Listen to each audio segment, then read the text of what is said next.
बरेली से जब मेरी वापसी थी और मैं पलट रहा था तो मैं मुलाकात करने गया। मेरी तबीयत में ये रानाई थी कि खुदा खैर करे, मैं पलट रहा हूँ।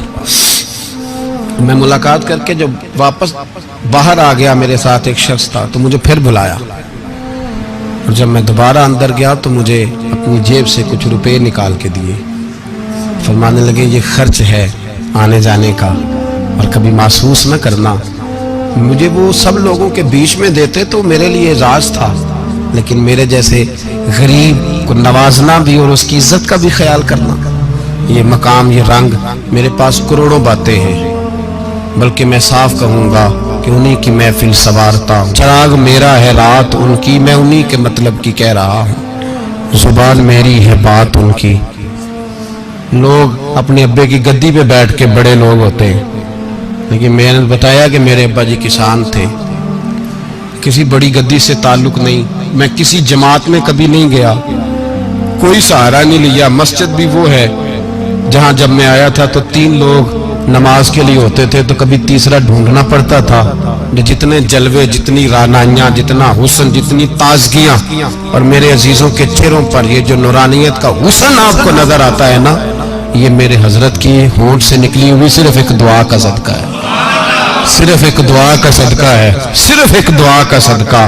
दोस्तों, ध्यानदारी से कहता हूँ, मस्जिद में बैठा हूँ इस वक्त, अगर वो वाली सीरत जो किताबों में हम वलियों की पढ़ते हैं, वो अगर किसी शख्स में पाई जाती है तो वो मेरे शेख में पाई जाती है, मेरे हजरत में। अभी आप जब आए, लोग कहते हैं आपकी आखिरी मुलाकात कब हुई, तो मैं कहता हूँ आखिरी हुई नहीं, कभी ना कभी होगी। ये कैसे हो सकता है?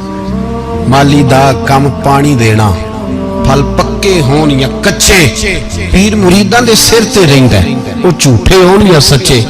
हमारी तो मुलाकात आखिरी की, हम तो जन्नत में भी इकट्ठे रहेंगे, उनके कदमों में रहेंगे, और हम अल्लाह से दुआ मांगते हैं, ओ जन्नत मेरे किस कारी जिथे यार नजर ना आवे, ओ दोज़ख मैनू लख बहिश्तां जिथे सोना आवे जावे, तो वहां भी इकट्ठे होंगे।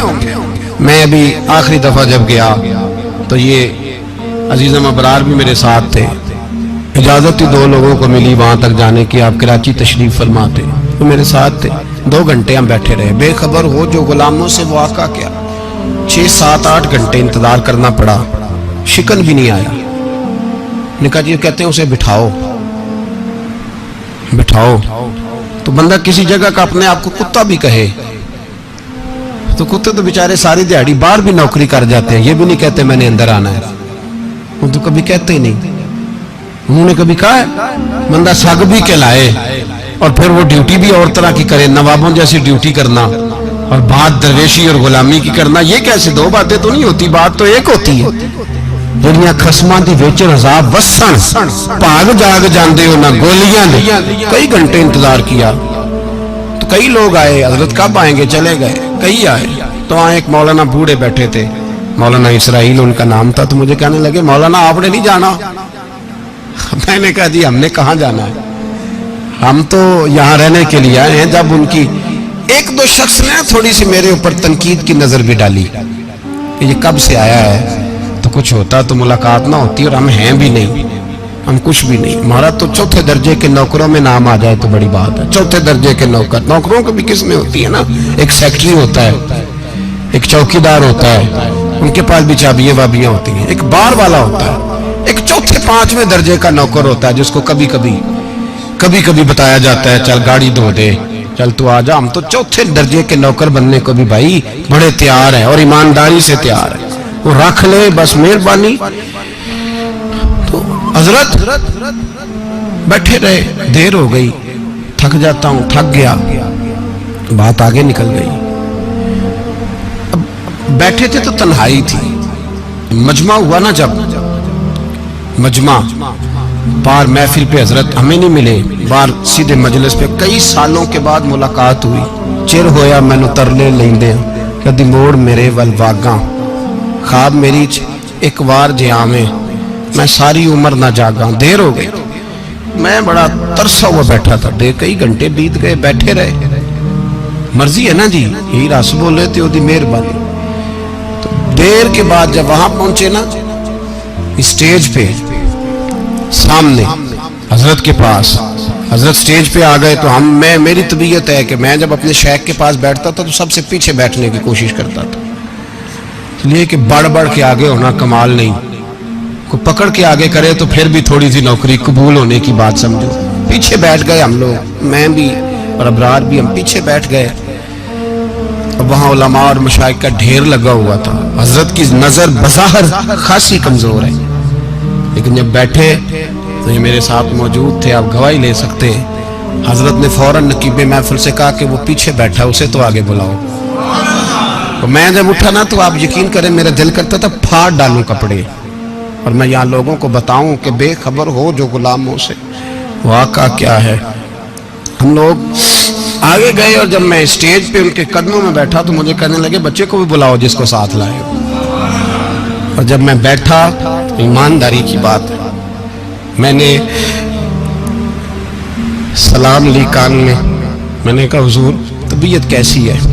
فرمانے لگے تو جب سے آیا ہے مجھے تب سے پتا ہے تو بیٹھا ہے، تو جب سے آیا ہے مجھے تب سے پتا ہے، اب کل واپس چلے جانا اور جا کے وہاں دین کی نوکری کرنا، تو جب سے آیا ہے مجھے تب سے۔